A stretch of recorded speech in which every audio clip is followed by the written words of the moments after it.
this great nation will endure as it has endured.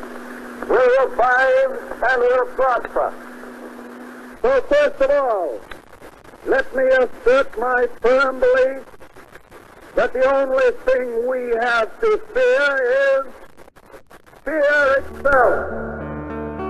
As Franklin D. Roosevelt spoke these simple and inspiring words in 1933, Americans from coast to coast, weary from years of economic hardship, were willing to take the freshly minted president at his word. He offered them hope, which was all that many people had left. The economic hardships brought on by the Great Depression had reached a pinnacle by the spring of 1933. On March 4th, an unprecedented event had occurred. Each and every bank had closed its doors. For some, this measure was only temporary, but for a large number, the economic crisis was a permanent reality. The banking system was near collapse. A quarter of the labor force was unemployed, and prices and production were down by a third from their 1929 levels.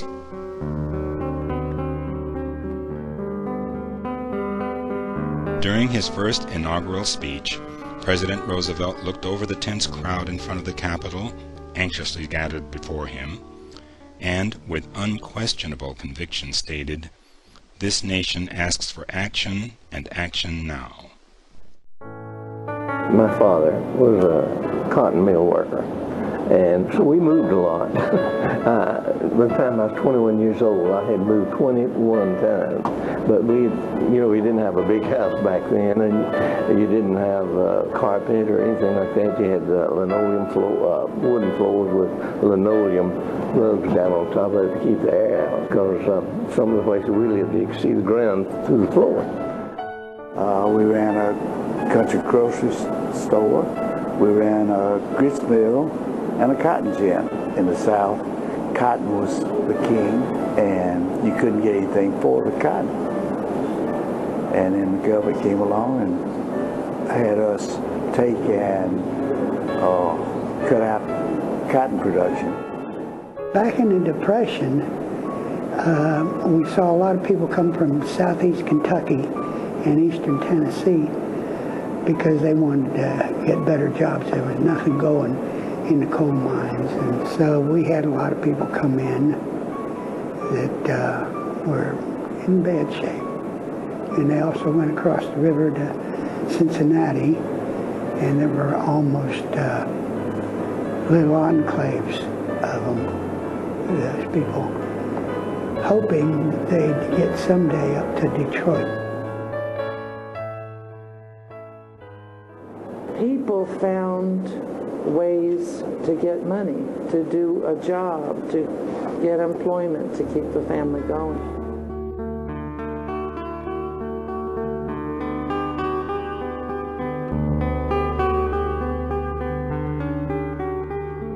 In the first 100 days of the new administration, 15 measures flowed from the White House to Congress.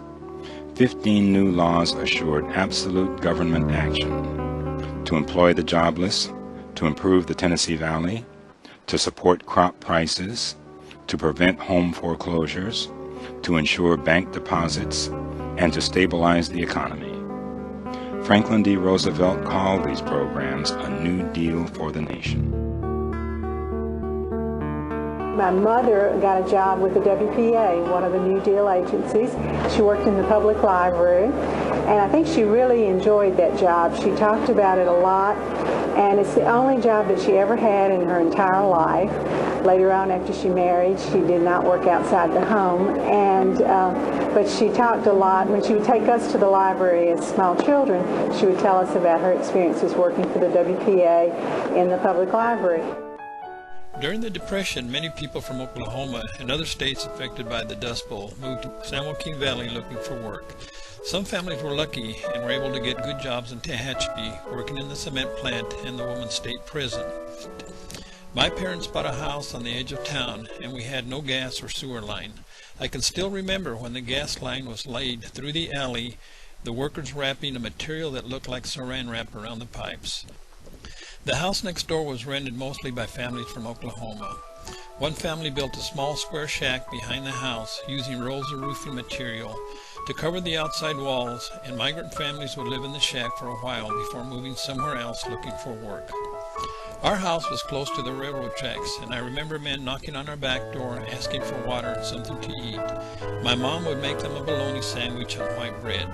Back then, these men were not called homeless people, but were called hobos or tramps that rode the trains.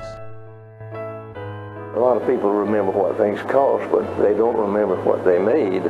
And that makes a whole lot of difference. You know, you could buy a Coke for a nickel or a hamburger for a nickel, but the trouble was you didn't have a nickel to buy them with mostly. And just things like that. So, you know, your memory clouds things a little bit, and you tend to remember the good things. My husband, when he was a small boy, he was brought up in Walker County, Alabama. It is a coal mining district.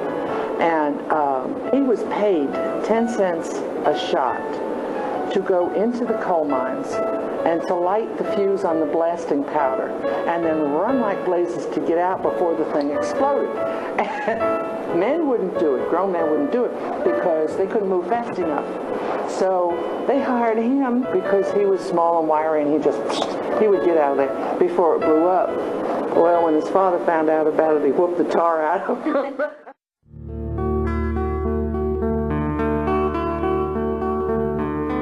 The president's first priority was relief for the millions of Americans who suddenly found themselves without work, without food, without shelter, and without hope. He concluded that help for the downtrodden must come from beyond the traditional private or local government sources. He believed that the federal government needed to take on a larger role in providing for the well-being of the American people. Of his many initiatives, the Works Progress Administration was the largest. It was created in the spring of 1935, and it further extended the national relief effort. The primary goal of the WPA was to alleviate the high unemployment rate and to provide assistance for the discouraged American workforce. The benefits from working for the WPA was that he was given fabric. And my mother has told me several times of a story of where they got the fabric. And it seems that the fabric was all one color and one design. So everybody knew if you had that fabric that it was a WPA type part of their job, part of their pay. My grandmother made dresses for all the girls, and my mother was real excited because that meant she had 2 dresses. And in this day and time, we don't think of that many, but she was very excited about wearing her new dress to school. But when she got there, the other girls who had a little bit more money kind of laughed at her because she had on WPA. But I laughed at her statement. She said, I didn't care. I had another dress, and said that was the most important thing. My grandmother was a seamstress, and she worked all of her life, all of her married life, and she would send this aunt out to collect remnants from clothing factories. And so clothes was not a problem. It was not an issue because my grandmother could make something out of nothing, always. She said, however, shoes, they didn't have shoes because Grandma couldn't make shoes. One of my aunts, who was 85, shared so many stories with me. She said that she didn't feel that the Depression had made that much of an impact on them because they were a family of 9 children. So life was just always a struggle. And she didn't really notice that much because everybody in the neighborhood and all the other family members were working just as hard and struggling just as hard. One of the stories that my mother tells is that the rolling truck would come to their farm once a week, and if they had worked hard for their family that week, they got 1 egg. Each child, there was 12 children.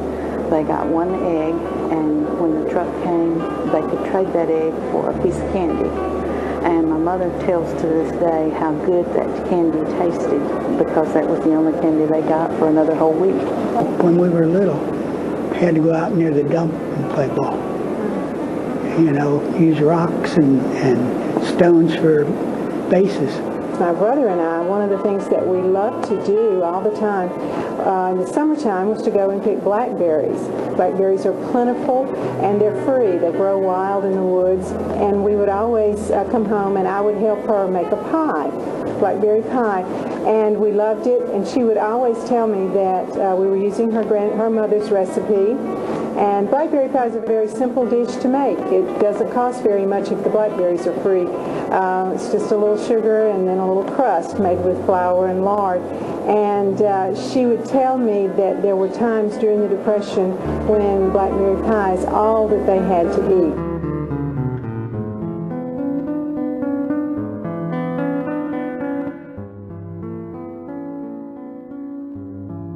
We were raised in the Sunset District of San Francisco. My dad had an office job, and like so many people in the prosperous 1920s, he was doing well. Then the Great Depression hit. My dad lost his job in 1930. His savings were depleted. We were forced to accept charity. The term welfare was not in vogue at the time. The procedure was once a week the Associated Charities of San Francisco would deliver boxes of food to needy families. We would watch as the boxes were brought to the men. At first, 1 or 2 families were getting aid, but as the Depression deepened, most of the families were receiving assistance. It was sad to see men selling apples on the street corners. Their clothes were old and shabby and usually consisted of a pair of old pants with a suit coat, trying to stay warm on a typical foggy day. We lost our house, a cottage at 1933 8th Avenue, which still stands and is presently occupied. Edward McSweeney, June 1994. My grandfather used to talk a whole lot about the Depression, and he often stated that during the Depression that money was real tight. And I remember a story he told me about his oldest son. He said, if you do it right, living on the farm, you could always eat. And he said he didn't have to stand in the soup line, anything like that, because he was able to raise his own food. And also, he had plenty of cows and chickens and hogs for food. So he wasn't hungry, but some of the other things like clothing, his family didn't have many clothes or anything like that. They didn't have much money to buy them. And he stated that his son was barefooted and he wanted him to go to school, and he didn't have shoes. And he found the nickel, and with that nickel he went and bought his son a pair of shoes. My grandmother, she stated that she was mad at President Hoover at the time, and she felt at that particular time that the work she had to do wasn't much better than the work that her grandparents had to do, and you know, they were slaves, and she said that wasn't much better than slave labor. My maternal grandmother was born in Maine in 1920. In the summer of 1929, when she was 9 years old, her parents decided to move to Michigan because some other family members had found work there. They had a substantial amount of money in the bank when the stock market crashed in October of 1929.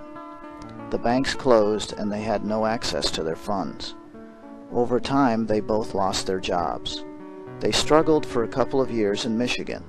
In fact, they lived near a state prison, and my great-uncle told me that he remembered people talking about breaking into the prison because the prisoners were able to get a lot of fresh foods from the gardens that they grew. After struggling for a couple of years in Michigan, my great-grandparents received a letter from a relative in Maine who said that he could provide a job for my great-grandfather in the logging industry. The relative who offered this job wrote to the state officials on behalf of my great-grandfather, and the state agreed to provide him with $25 and a Model T Ford to travel back to Maine with. It was a journey of mishaps. The Model T Ford that they were given had no fuel pump like modern cars. The gas was gravity-fed into the engine, so that the car had to go up steep hills in reverse. And in fact, the car was so slow at times that the family would just get out and walk beside it. But they eventually made it back to the Maine woods, where my great-grandfather worked as a logger for a while near the town of Andover. I know that during that time, loggers who worked hard could make about $1 a day cutting cordwood. They used buck saws and axes and hauled the trees out of the woods using horses. And if they were lucky, they could cut 4 to 6 cord of wood a day.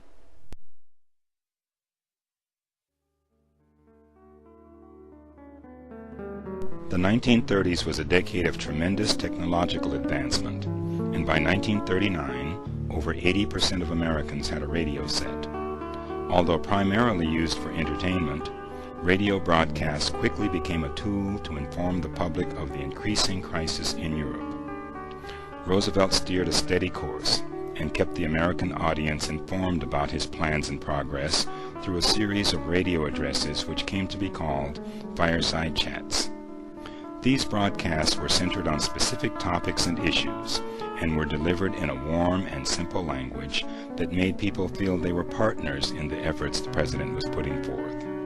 When Franklin Roosevelt, poised and self-assured, addressed his audience as "my friends," most Americans believed they were exactly that.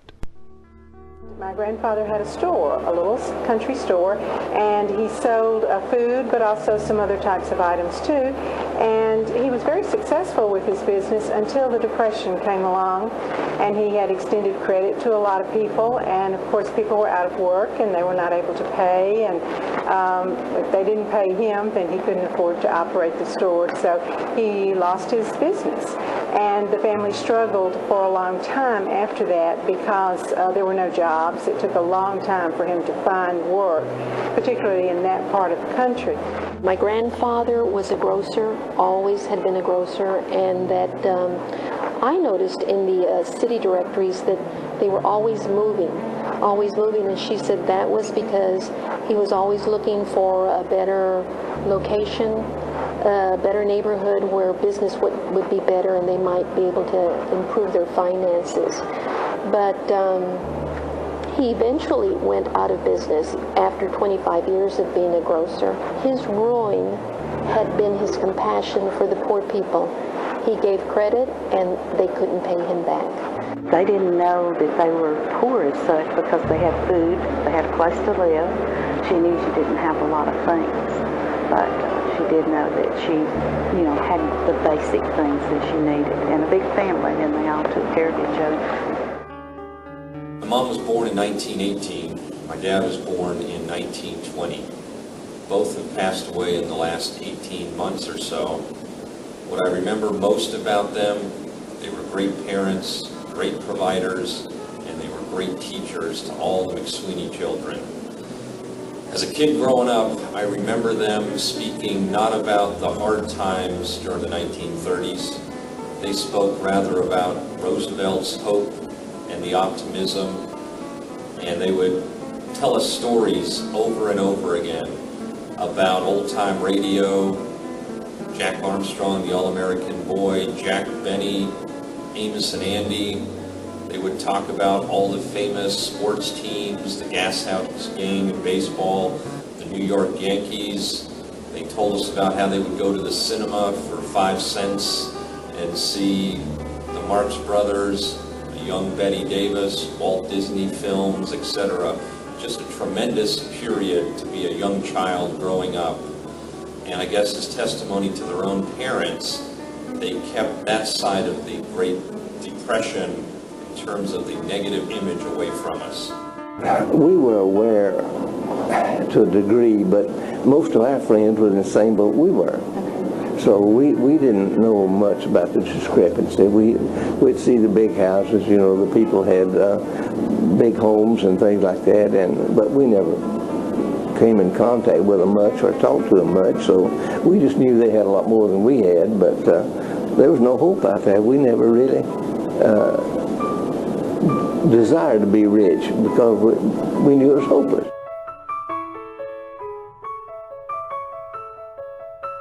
When I met President Roosevelt in 1935, I don't remember too much about the dinner, but I saw him standing at the door.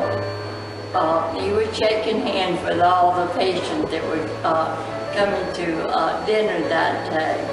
And he asked me my name. He said, "Little girl, what is your name?" And I told him, "Suzanne. I love the name Suzanne, but I'd like to call you Susie." is that all right? And I said, and guess what we called him? Rosie. And the older children called him Doc Roosevelt.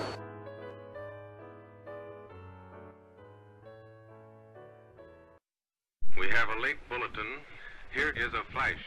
President Roosevelt passed away this afternoon at Warm Springs, Georgia. This afternoon at his little white pine cottage atop The Pine death of Mountain. Franklin D. Roosevelt in his 63rd year at his home in Warm Springs, Georgia, which was affectionately called the Little White House. They said it beyond a doubt it was cerebral hemorrhage. The grieved Allied world is pouring out its sympathy. The president's death came without warning. He had been in Warm Springs. 4:35 p.m. Eastern Wartime, the president died without pain. And at 5:45 p.m. Eastern Wartime in Washington, former Press Secretary Stephen Early announced the earth-shaking news.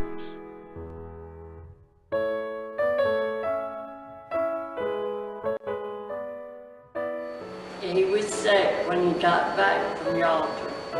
He thought, well, if I can get down to Warm Springs, I can get my strength back. And he looked bad. He was 63 years old. And, but he had been, he looked like he was tired.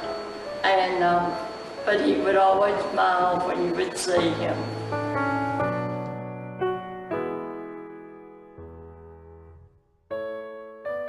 When the news came on April 12, 1945, that President Roosevelt had died, all Americans felt the severity of this loss. Millions mourned over the death of a man that most had never met.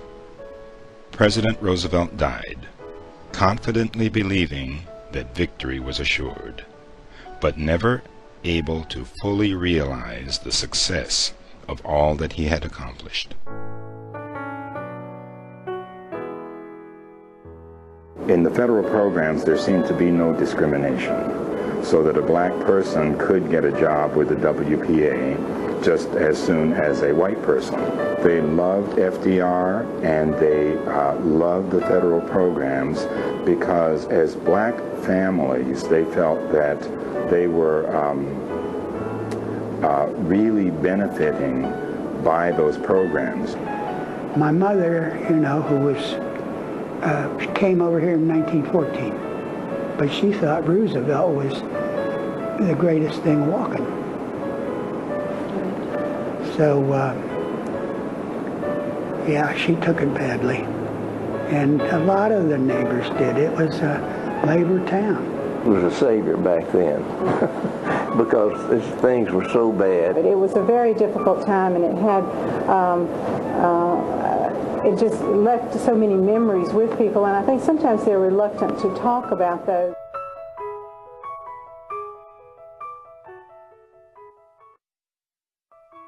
During the 1930s and early 1940s, the Farm Security Administration, a federal agency created to ease the plight of the farmer, employed a remarkable group of photographers, Dorothea Lange, Gordon Parks, and many others, to document the lives and struggles of Americans enduring the Great Depression. Their work included some of the most powerful images of the nation to emerge from those difficult years. Many of these photographs have reached iconic status in American culture. For those born after the 1930s, the Great Depression is something that can only be visualized through photography and personal oral histories. These photographs, on exhibit at the National Archives Southeast region, inspire family historians to examine their past and reflect on their family's life during one of the most difficult times in American history. Through the public programs of the National Archives Southeast region, these histories will be remembered and preserved for future generations. Through our holdings, students, educators, family historians, and the general public have the opportunity to rub elbows with presidents, war heroes, civil rights leaders, and the greatest scientific minds that the world has ever known. The National Archives in Atlanta, Georgia is home to thousands of original records documenting the settlement and development of the Southeast. These documents tell intriguing stories of the people who once inhabited this land, and the history of this unique area. We invite you to visit us in Georgia and discover your history. Visit us at www.archives.gov/southeast.